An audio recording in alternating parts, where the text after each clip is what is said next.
Этой весной юноши получили приглашение, от которого невозможно отказаться, а именно повестку в военкомат.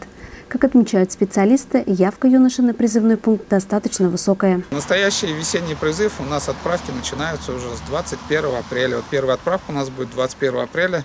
Первые наши призывники поедут уже служить. Какие особенности призыва? Особенности то, что вот коронавирусная волна у нас еще не прошла, так же как и в осенний призыв наши юноши, которые будут призваны и отправлены на республиканский сборный пункт, перед отправкой на республиканский сборный пункт будут сдавать анализы на ковид, и по прибытию на сборный пункт повторно будут сдавать второй раз анализ на ковид. И в случае, если оба результата отрицательные, ребята поедут служить. Это делается для того, чтобы предотвратить занос коронавирусной инфекции в войска. Также ребята, как и в прошлом призыве, полностью на территории сборного пункта будут переодеваться в военную форму одежды. География призыва по всей России у нас, виды и рода войск тоже все представлены, сухопутные войска, и военно-космические силы, и ВДВ. Но это будет все зависеть от морально-деловых качеств после прохождения психологического отбора юношами, от состояния здоровья, от семейного положения, от уровня образования. Изучив вот все эти имеющиеся документы, призывная комиссия выносит решение о призыве в тот или иной род войск. Ребята, которые искренне хотят служить в армии, стараются успеть к первым отправкам, так как больше шансов попасть в престижные войска. Я Усманов Айбулат Ниязович. В настоящее время обучаюсь в Октябрьском нефтяном колледже. И 28 июня 2021 года по окончанию учебного заведения готов приступить к службе в армии.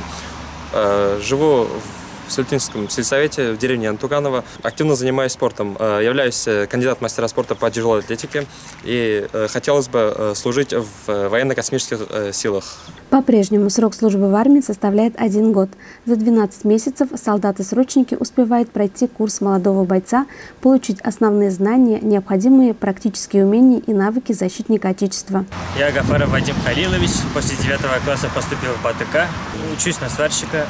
После окончания учебы хочу пойти в армию на сухопутные войска. А пока молодые люди проходят медицинскую комиссию.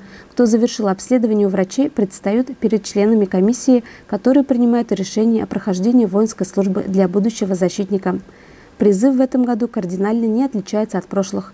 Молодые люди, которые подпадают под призывной возраст, должны помнить только то, что теперь не важно, пришла им повестка или нет, все равно в военкомат идти придется.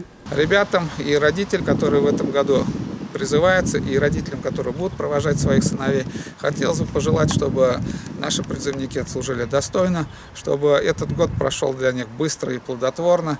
Возможно, кто-то из ребят, отслужив срочную службу, выберут для себя продолжение этой военной службы по контракту.